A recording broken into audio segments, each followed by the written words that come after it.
বীরশ্রেষ্ঠদের স্মৃতিবাহী প্রথম ব্যাটালিয়নের পর এবার যাত্রা শুরু করেছে দ্বিতীয় বাংলাদেশ ব্যাটালিয়ন। তবে এই ব্যাটালিয়নের 4টি কোম্পানির নামকরণ করা হয়েছে ইসলামের 4 খলিফা আবু বকর, ওমর, ওসমান ও আলীর নামে।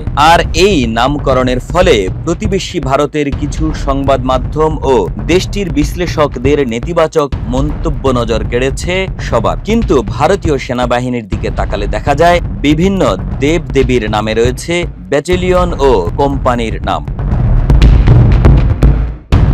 সম্প্রতি আনুষ্ঠানিকভাবে যাত্রা শুরু করেছে দ্বিতীয় বাংলাদেশ ব্যাটালিয়ন। আধুনিক যুদ্ধক্ষেত্রের চ্যালেঞ্জ মোকাবেলা এবং প্রশিক্ষণরত অফিসার ক্যাডেটদের পেশাগত মানোন্নয়নের লক্ষ্যে গঠিত এই নতুন ব্যাটালিয়নের অধীনে 4টি নতুন কোম্পানি গঠন করা হয়েছে। কোম্পানিগুলোর নামকরণ করা হয়েছে ইসলামের প্রধান 4 খলিফা হযরত আবু বকর, হযরত ওমর, হযরত ওসমান এবং হযরত আলীর নামে।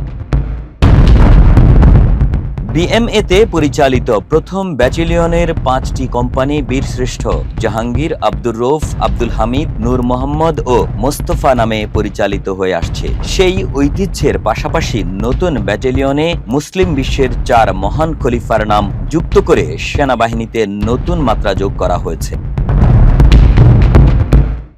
বাংলাদেশের সার্বভৌম সেনাবাহিনীর এই অভ্যন্তরীণ ও প্রশাসনিক সিদ্ধান্তকে কেন্দ্র করে প্রতিবেশী ভারতের সংবাদ মাধ্যম এবং রাজনৈতিক অঙ্গনে বিরূপ মন্তব্য করা হয়েছে। নবভারত টাইমস তাদের প্রতিবেদনে শিরোনাম করেছে, Bangladesh army is General Zaman forming an Islamic army for Bangladesh, a company named after the Prophet's first 4 Khalifas. অন্যদিকে নর্থ ইস্ট নিউজ এক নিবন্ধে মন্তব্য করেছে, 4 খলিফার নামে এই নামকরণ মূলত বাংলাদেশ সেনাবাহিনীতে সুকৌশলে ইসলামীকরণ প্রক্রিয়ারই সুস্পষ্ট বহিঃপ্রকাশ। নিবন্ধটি লিখেছেন ভারতীয় সাংবাদিক চন্দন নন্দী।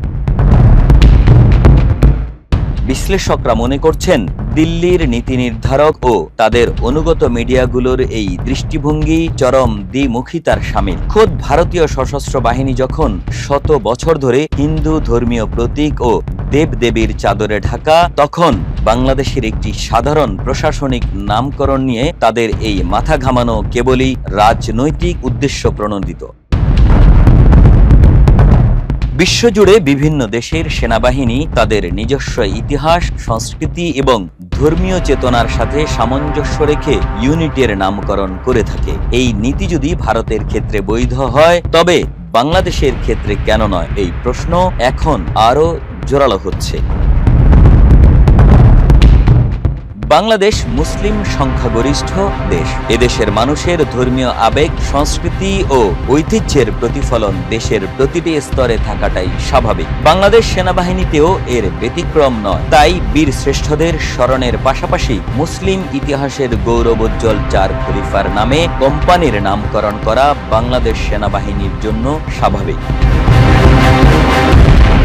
সার্বভৌম রাষ্ট্র হিসেবে বাংলাদেশ সেনাবাহিনী তার নিজস্ব সংস্কৃতি ও গৌরব অক্ষুণ্ণ রেখে এগিয়ে যাবে, এমনটাই প্রত্যাশা নাগরিকদের। একে আজাদ, মানব কণ্ঠ।